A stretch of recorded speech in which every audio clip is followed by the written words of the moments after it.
ser niño inmaduro. Eso es lo que significa ser hombre, ser lo contrario de ser un niño inmaduro. Te conviertes en un hombre cuando los rasgos de niño desaparecen para dar lugar a las características que definen a un hombre. La palabra de Dios, 1 Corintios 13:11 dice: cuando yo era niño hablaba como niño, pensaba como niño, juzgaba como niño. Mas cuando ya fui hombre dejé lo que era de niño. Amén. ¿Qué es ser un verdadero hombre? Alejandro, un joven, daba testimonio y dice: mi papá murió cuando yo era un niño y no sé qué es lo que significa ser hombre. ¿Qué es un verdadero hombre? A veces cuando voy con mis amigos hasta siento envidia porque ellos tienen papá y siento que se muestran más seguros de sí mismos. Jonathan testificaba: tengo muy mala relación con mi padre. ¿Qué significa ser hombre? No sé de dónde aprender. Tengo que buscar fuera porque mi padre no me enseña lo que es ser un verdadero hombre. Hay mitos, los mitos más populares de lo que significa ser hombre. Los hombres tienen que ser fuertes, los hombres no lloran, los hombres son mejores que las mujeres. Los verdaderos hombres no dejan que nadie le diga cómo vivir su vida. Los hombres tienen que partirse el alma, pero son conquistadores. Bueno, un montón de cosas, pero son mitos. Jesucristo nos dio ejemplo de lo que significa ser un verdadero hombre. En Lucas capítulo 7, versículo 36 dice la palabra: uno de los fariseos rogó a Jesús que comiese con él, y habiendo entrado en casa del fariseo se sentó a la mesa. Entonces una mujer de la ciudad que era pecadora, al saber que Jesús estaba a la mesa en casa del fariseo, trajo un frasco de alabastro con perfume y estando detrás de él a sus pies, esta mujer empezó a llorar y sus lágrimas empezaron a caer a los pies llenos de tierra, de polvo de Jesús. Y con sus cabellos los estaba limpiando. Y después de que los limpiaba, empezó a ungirlos con aceite los pies de Jesús. Y ahí estaba llorando. Y el fariseo, al mirarlo, lo que estaba pasando, pensó dentro de su corazón: si este hombre fuera profeta, sabría qué clase de mujer lo está tocando. Entonces Jesús, que conocía los pensamientos, le dice: Simón, quiero enseñarte algo. Dime, maestro.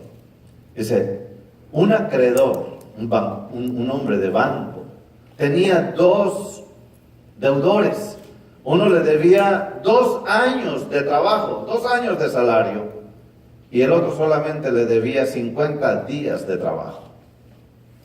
Y como pasaba el tiempo y no le pagaban, pues decidió perdonarlos y les perdonó aquella deuda que no podían pagar. Dime tú, Simón, ¿cuál de los dos crees que amó más a este hombre? Y Simón le contesta: Señor, yo creo que aquel al que le perdonó mucho, ese hombre le amó más. Y Jesús le dice: bien has contestado, Simón. Mira, yo entré aquí y no me diste agua para lavar los pies, sin embargo esta mujer me lavó los pies con sus lágrimas. Entré a tu casa y no me ungiste la cabeza con aceite, pero esta mujer me ha ungido con perfume los pies. Y Jesús se acerca a la mujer y le dice: mujer, por tu fe te ha salvado, tus pecados han sido perdonados. Pero interesante que Jesús le dice: tu fe te ha salvado. Jesús nos da ejemplo porque Él defiende lo que es correcto. Él enfrenta los problemas a tiempo. Jesús trata con dignidad a la mujer y muestra grande amor por los niños. Jesús nos da ejemplo de lo que es ser hombre.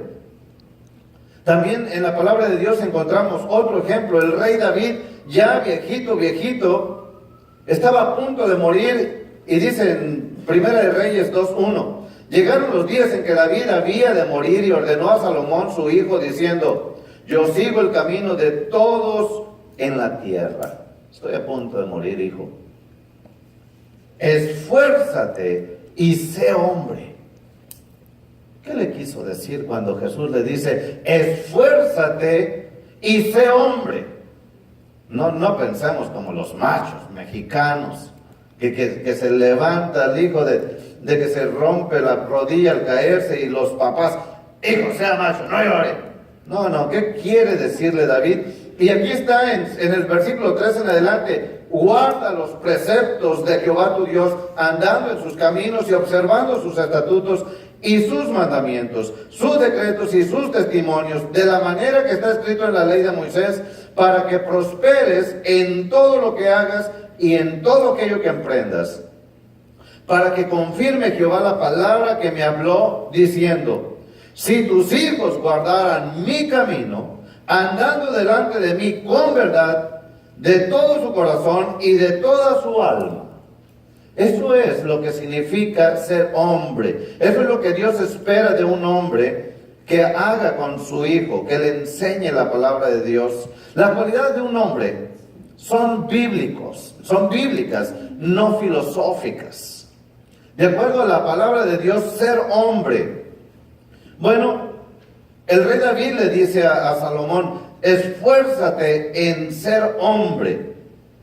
Pero como ser hombre es algo bíblico, veamos en Romanos ahora, capítulo 12, versículo 9, dice: el amor sea sin fingimiento, aborreced lo malo, seguid lo bueno, amaos los unos a los otros con amor fraternal, y en cuanto a honra, prefiriéndoos los unos a los otros. En una palabra, significa que el hombre es respetuoso, es una persona capaz de respetar. ¿Y qué más? Bueno, si le seguimos ahí, dice: en lo que requiere diligencia, no perezoso, gozosos en la esperanza, compartiendo para las necesidades, bendecid a los que os persiguen, gozaos con los que se gozan, unánimes entre vosotros, no seáis sabios en vuestra propia opinión. Cualidades que bien adornan el corazón de un hombre. 1 Corintios, en una frase: ninguno busque su propio bien, sino el de los demás. No seas egoísta. Y si vamos a Gálatas capítulo 6, versículo 5: porque cada uno llevará su propia carga. El hombre es responsable.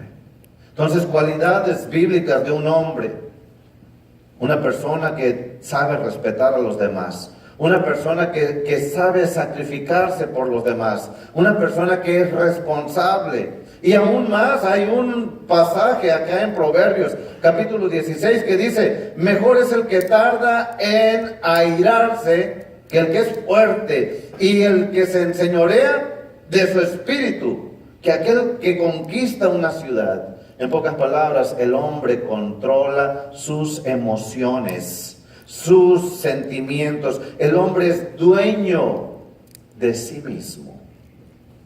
¿Están tomando nota? Respetuoso, sacrificado, no egoísta, responsable y dueño de sus propias emociones.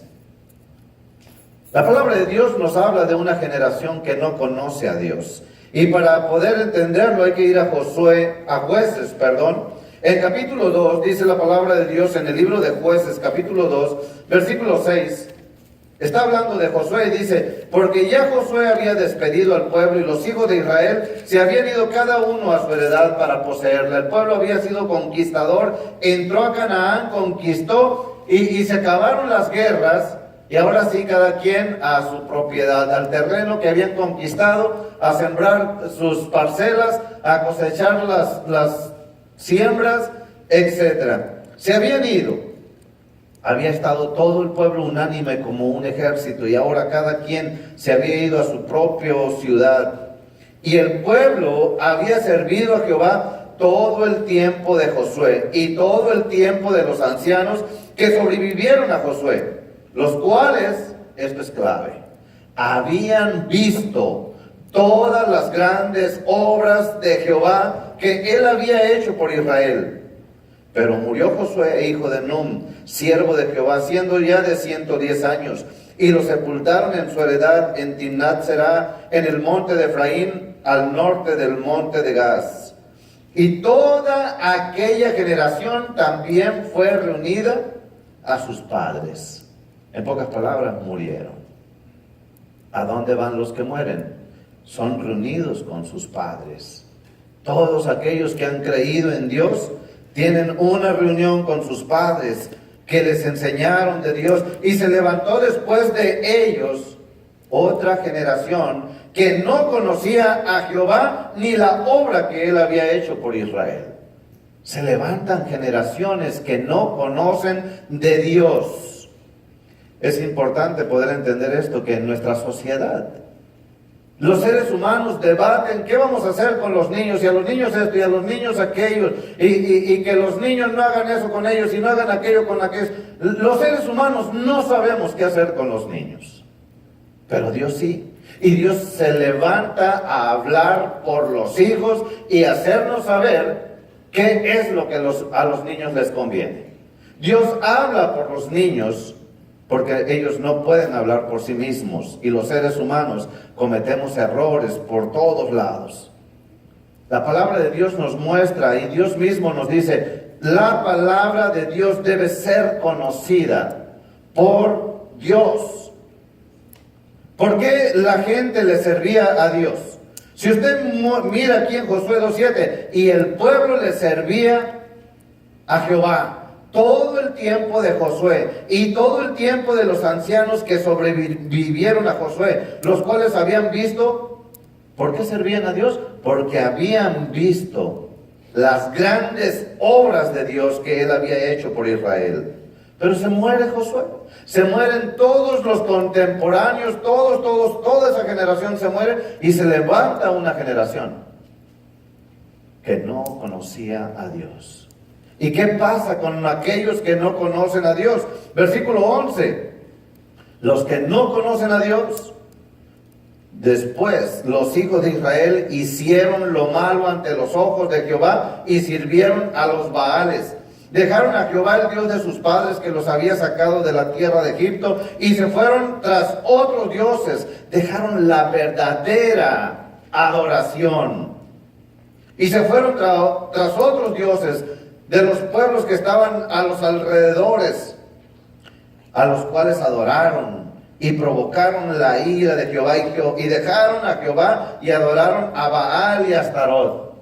Eso parece que es sencillo, pero este tipo de adoración a Baal y a Astarot, usted se va a dar cuenta que en ese tiempo se erigían monumentos de metal donde echaban a sus hijos como sacrificio a ese Baal.